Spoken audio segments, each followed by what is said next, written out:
please join me and stand in welcoming Madam Vice President Kamala Harris.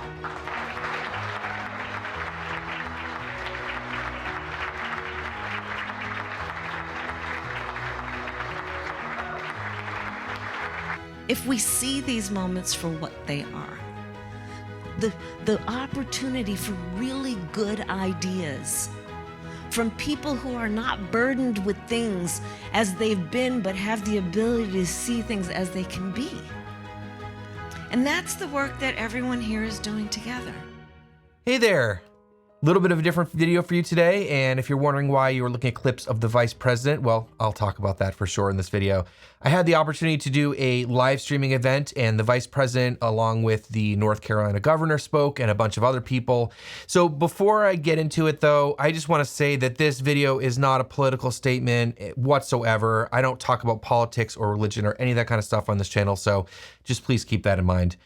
Now, I do a lot of live streaming on this channel, and I do get a lot of questions about that. So when I had the opportunity to work on this project, I figured I could share some of my experiences, how I use my own gear and something like this, and share all that stuff with you. So we got hired to do a 2-camera live stream, and this was not for the Vice President or the White House or any formal press.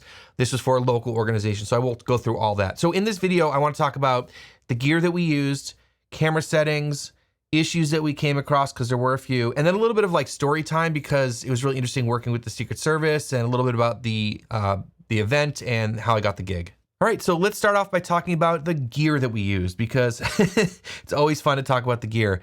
So we were hired to do a 2-camera live stream with switching, and we needed a wide shot and a tight shot.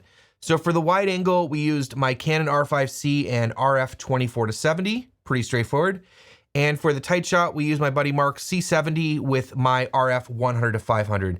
It's been really interesting to me because I bought the 100-500 for doing wildlife and birding and stuff, and I wind up using it for events a lot, so that's pretty cool to have that. Now, it was really cool to have the 2 angles, not only because we were told that we were supposed to do that, but it gives you a lot of flexibility. So the wide angle will allow you to capture the crowd, people walking in, and it also switch between them gives you a little bit of a nice dynamic. And also, as you're repositioning the tight angle, you can leave it on the wide angle. So having 2 cameras is really nice to go back and forth between them. Now, the way that we handled this was I was working the wide angle and then the switching and maintaining the stream, while Mark was working the tight angle. So we had 2 people doing this.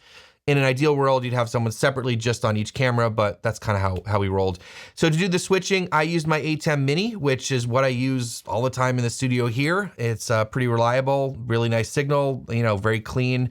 And from that, we connected that to my M1 MacBook Air and allowed me to connect that directly to an Ethernet jack in the building. So I had really fast internet.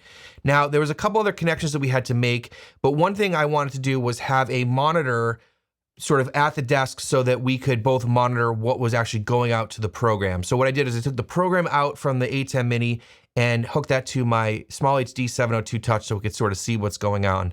Now, we also had to interact with the AV crew that was there, so the people running the PA system and all the other stuff going on. Now, they wanted a video signal from us, and so we were all working in HDMI. So basically, I sent the HDMI out from the 702 Touch to what they wanted to use, and because their whole system was further away, we couldn't run an HDMI cable. So they provided me with a decimator. If you don't know what that is, it's a device that does a lot of scaling, and you can switch from HDMI to SDI and all that kind of stuff. Very handy device. And then we used SDI to send a signal to the office. Now, we did need to use SDI because it was a longer run, but what they did was with that video was they used this for the closed circuit televisions that were placed around the venue. So no matter where you were, you could sort of see the stage, who was talking, and all that sort of stuff. The next thing I want to mention is audio.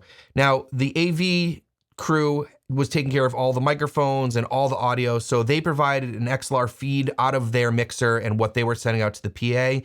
And we just took that and fed that into the C70. And that way everything was synced and we didn't have any issues for the stream. So we gave them video, they gave us audio. It worked really well. Now, in terms of the live stream, we were using StreamYard, and someone else was taking care of the actual live stream, doing the graphics, interacting with people in there, making sure everything's working. I basically got a login and sent my video audio stream with the switching and all that stuff over to StreamYard, and then they took care of it from there. So we were really just taking care of two video signals, switching between them, and that sort of stuff. So I want to talk about some of the issues that we had, because we had a few, and they all stemmed from the huge LCD wall that was behind the speakers.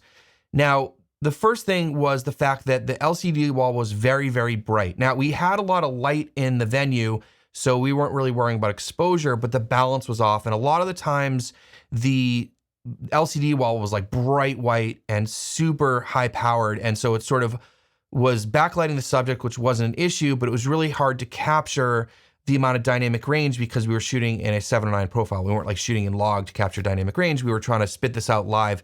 And so a lot of the times the speaker was very dark where we had a really bright background. So we had to decide on exposing for the subject or blowing out the wall. So that was a little bit of an issue. The next thing we had was some moire on the LCD wall. What's going on right now? So we're getting some vertical moire happening. Sorry, I was looking at you, but I'm not used to this. Right? We got something going on right now, right? Yeah, we got some vertical moire happening on this LCD video wall you're gonna see over there. There's some weird stuff going on there. That's actually, of course, that's gonna be where we need to focus once the person's at the podium. Once the Veep is at the podium. This is interesting. When I'm zoomed out, you can see how much bigger the moire is, and it gets finer as I zoom in. The more you zoom in, the finer it's getting. So it's like really blocky and weird out here. So you can try to reduce it by going a little tighter, but you're only going to be able to go so tight. So this is my first time working with an LCD wall in the background. I'm sure a lot of you probably have encountered this before. There are a few things you can do about this, some of which have to do with the LCD wall, which we couldn't control. You can control the angle you're shooting at, but unfortunately, we were sort of locked into one spot at the venue, so we couldn't really change where we were shooting from. And then lastly, the focus would dictate how much moire was showing up. But again, we had to focus on the subject. So we just did our best with it, and sometimes it didn't look perfect, but this was the best we could do in that situation. The next thing, we had this sort of rolling banding, which you see on a lot of situations, and it sort of started at the bottom and worked the way up. Now, the only thing we could really do with this was adjust the shutter angle or the shutter speed, and we basically just turned the shutter down as far as we could to get it to be as best as possible. We didn't eliminate the problem, but that was the best that we could do. So let's talk about the camera settings. So both cameras I had set to the Canon 709 profile, which is a really nice Rec 709 profile in the Canon cinema cameras. It has a lot more contrast and saturation than some of the other ones, and because we're using two Canon cinema cameras with two RF lenses, they match pretty well. Of course, we're using 29.97 frames per second for the stream. It's what I usually like to stream, is in 30 frames per second. Now, we had plenty of light in the venue, like I said before, so we were living around f9, which was great because we could have a deeper depth of field and would really help out with focus. The shutter speed, like I mentioned before, we turned it all the way down, so we had it at 1/30 because of that rolling banding that we were seeing on the LCD wall. It didn't completely eliminate it, but it made it a lot better. And that was the best setting we could find. We also tried the clear scan feature, but the best thing was just to lower the shutter speed as much as possible. We had mixed lighting in the venue, and we didn't have any extra lights that we were able to bring in or anything, so we set it at 4300, and I think it looked pretty good.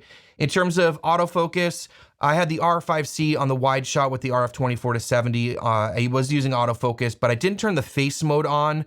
I just had it on general autofocus because I was manning the camera and also the switcher and stuff, so I just wanted to use autofocus.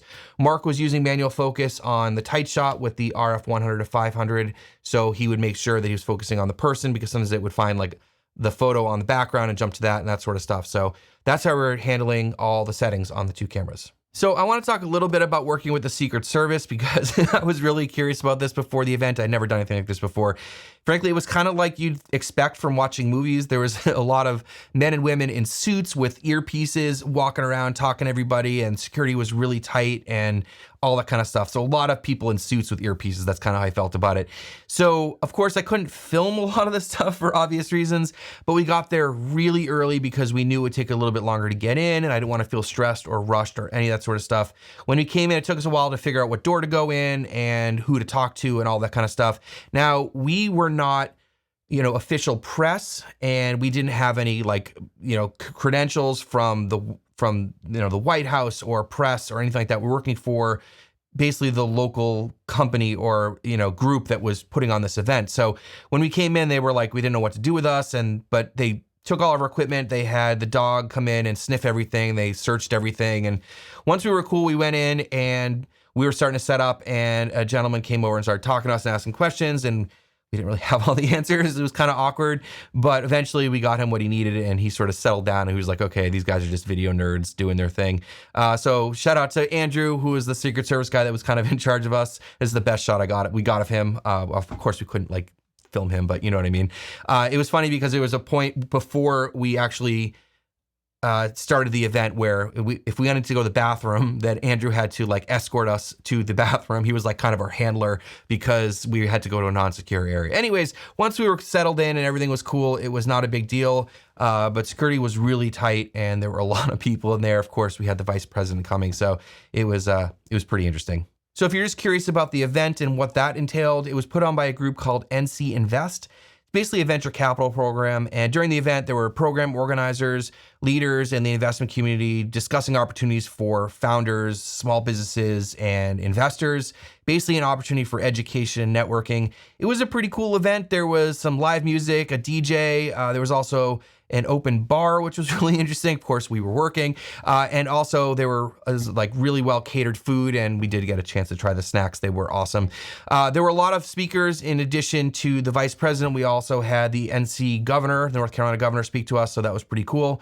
But yeah, it was a cool little networking and investment capital event. And this was actually scheduled to be a few days prior to the event when it happened, but what happened was the vice president was coming through and somehow they landed getting her to come speak, so the event got changed and all that sort of stuff. So I was actually hired to do this event. It had nothing to do with the vice president beforehand, and it was a friend of mine that had done this event last year and asked Mark and I to come and work it. So that's how I got the gig. Again, we weren't live streaming for the White House or anything like that. It was just going out to live stream for NC Invest. So that's kind of how it went down. So overall, really cool experience. It was a little stressful. It was a little intense at times, but really it's just amazing how videography and photography can put you in some really cool situations. If you have any questions about any of the live streaming stuff or whatever, let me know down below. I really appreciate you watching.